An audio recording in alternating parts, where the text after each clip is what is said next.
Welcome to our broadcast tonight. Oscar-winning film director Sidney Lumet, whose distinguished career has spanned more than 6 decades. Also, choreographer Ulysses Dove, whose work can be seen in the repertories of several major dance companies around the world. And novelist and journalist Sally Quinn, who takes us behind the scenes in the nation's capital. We begin with director Sidney Lumet. He has won 6 Oscars and been nominated for 46 other over the course of his career.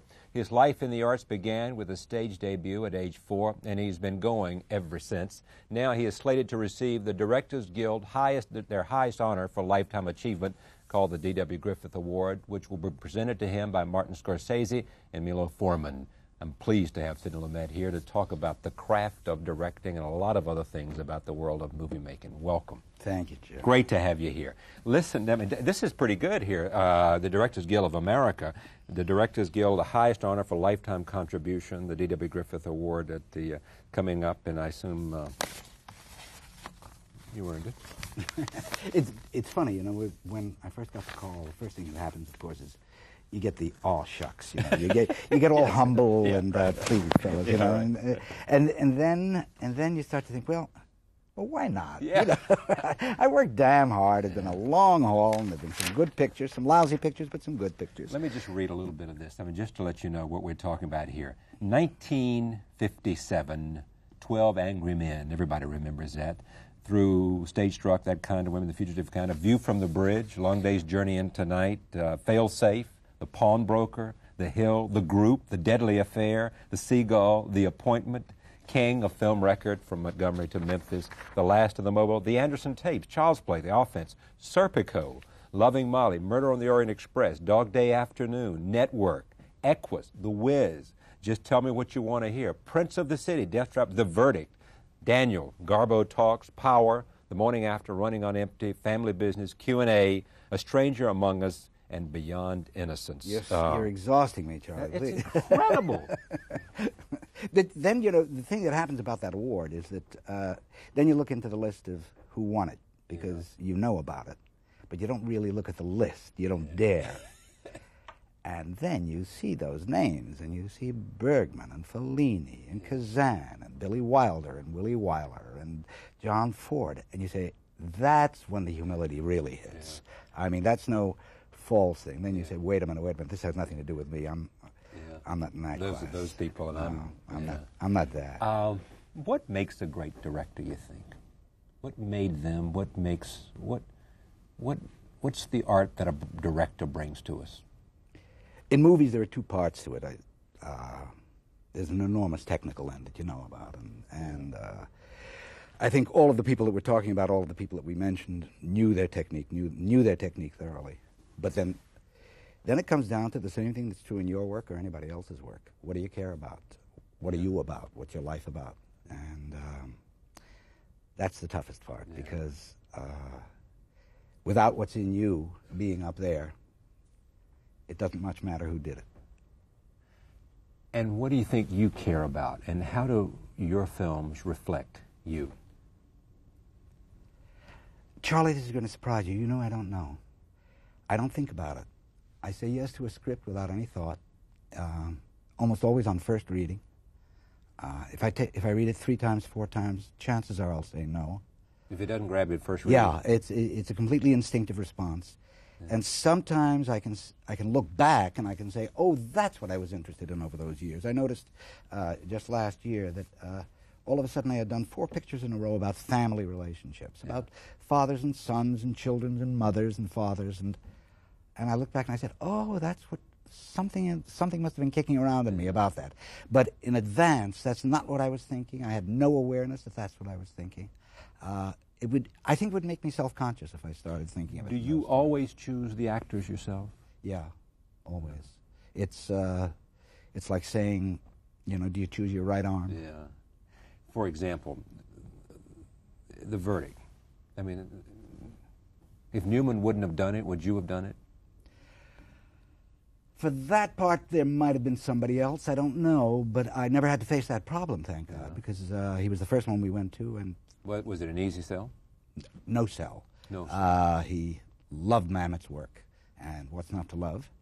And we had been friends for a long time. We'd worked together a lot in live television. He once played Brutus for me in The Death of Julius Caesar on CBS. Was that on You Are There or something? You Are There. Yeah. I did 2 years of You Are There. Yeah. And Pacino for Serpico? Again, first choice. In fact, Pacino hired me. It was there was another director on the picture. There was some disagreement. I don't know what it was, and I went up and saw Al and Marty Bregman and went to work on it. What do you add to an actor? What do you, when you take someone as good as Paul Newman or Pacino, you know, what's the role there? The job is, let me put it this way, Charlie. I think all good work is self-revelation. Yours, mine, anybody's. The job is to get them confident enough in you, your taste, your judgment, so that they can trust themselves to reveal themselves. Again, because without that, there's nothing. And that's where the work lies. I've got enormous respect and love for actors. I think they're incredibly brave people. They're the infantry. And the good ones, like Al, you know, people always laugh. They say, well, what do you mean he says he's shy? How can an actor be shy? He's up there exhibiting himself in front of people. When he's good, he knows he's revealing chunks of himself. He's giving up a piece of himself in every part he plays. Or it applies to actresses, obviously, also. And that is, that's extremely painful. Yeah. And when you do it in your work, you don't want to do it other places. So when Paul Newman refuses to sign autographs, or when Al doesn't come to a party, or if he does, comes in like that and then ducks out through a back door or what have you, that's real. It's not fake. They're giving up enough of themselves in performance. Yeah, are most of them shy? I found that, yeah. Most of the good ones are shy. Absolutely. And fairly reclusive. Don't socialize much. Dinner for 4 or 6 of you, that's plenty. Parties, very few. Very little night clubbing. That's been my experience. How else are they similar? They're fearful of that self-revelation. It's not an easy thing to do. I remember Paul and I on The Verdict. We'd been in rehearsal for 2 weeks, and we finished a run-through, and we sat down afterwards. I asked Paul to stay, and he said, "It's not working, is it?" And I said, "Not quite, Paul." And it was not working? What he meant was he wasn't on top of the part yet. Yeah. And I said, "Not yet." And he said, "Well, what do you think's wrong?" And I said, "Well, there's nothing that I can help you with here, Paul. There's an element in this guy that you've got to let us see. And that means letting us see that element in you. Now, this is Friday, and you have Saturday and Sunday off to think about it. And if you decide to let us see that, it's going to be magnificent.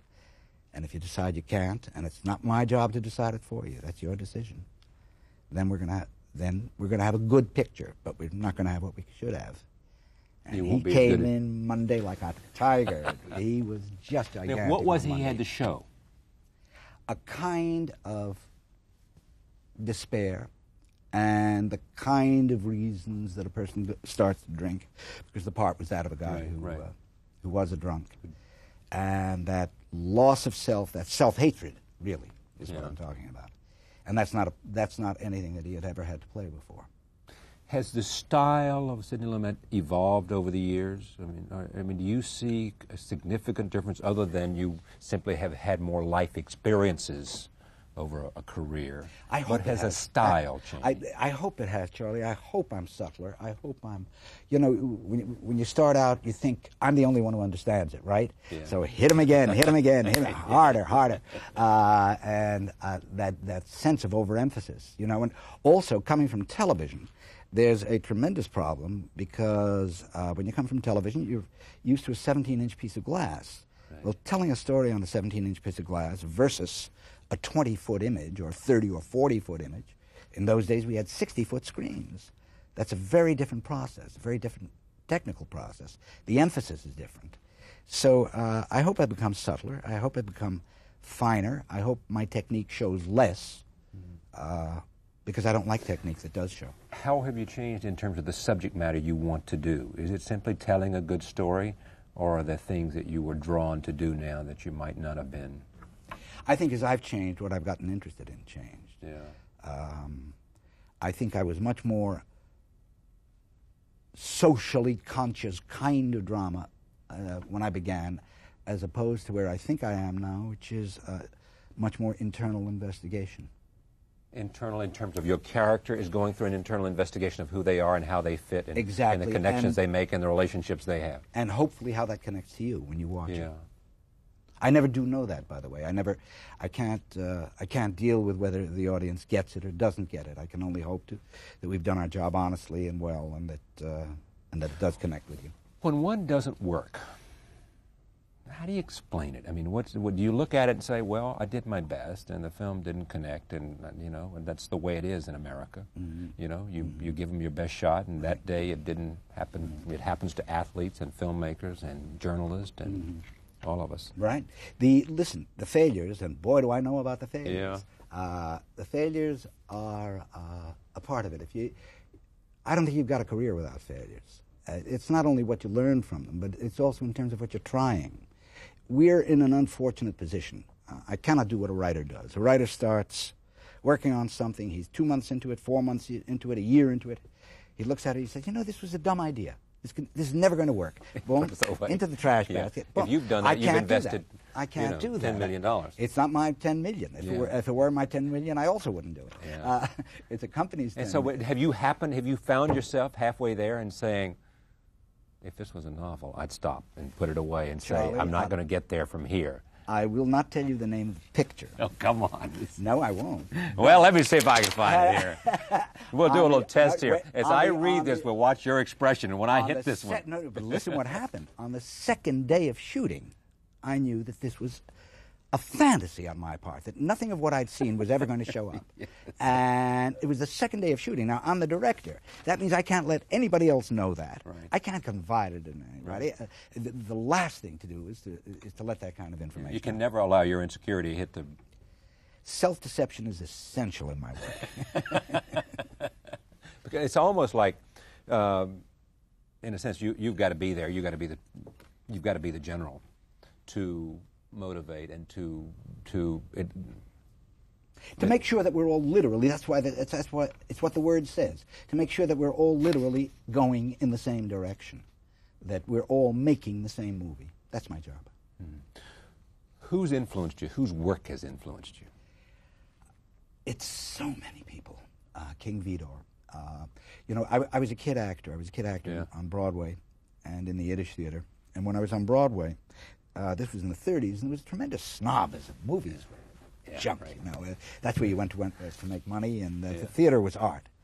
And I had that same snobism. And when I was 14, 15, I saw 2 movies by a Danish director by the name of Carl Dreyer. One was called The Passion of Joan of Arc. One was called Days of Wrath. Danish movies. The World Theater on 49th Street. And I knew movies were a very serious thing indeed. You knew they were serious? Did you know then that that's what you wanted to do? No. Sheer luck that I became a director. Whenever I get self-pitying or complaining, I stop for a minute and think about the luck I've had. Oh boy, I know what you mean.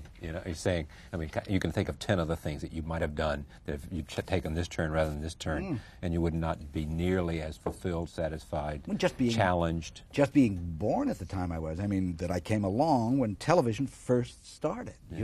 There's this tremendous burst of talent, writers, directors, actors, and there are those same numbers of talents out there now. It's just they have no place to work. And all of a sudden here was a whole new form created, and we were able to work. We had jobs. Was it live drama then? Live, absolutely. Absolutely. It's funny, somebody was saying before that how small this studio was. Well, I used to do a show called You Are There in a studio smaller than this. We burnt Joan of Arc. We killed Julius Caesar. We blew up the Graf Zeppelin. Who was the host for this? Walter Cronkite. That's what I thought. Cronkite did this. Right. You were there. The shots of Walter Cronkite after the burning of Joan of Arc saying, now, we're... Joan of Arc was... because the smoke from the set was pouring in on him. Yeah. Have you ever appeared in any of your films? No. Why not? I lost all desire to act. It was somewhere around when I was 28 or so. As I said, you know, good acting is really self-revelation, and I was obviously, because of the way I looked, the way I am physically, if I was going to have an acting career, it would be in the theater. And I just didn't want to do that for 1,500 strangers a night. I got shy. Have you turned down films that you wish you'd directed? Yes. Like what? I don't want to say because... Somebody else directed them? Yeah. In 2 instances.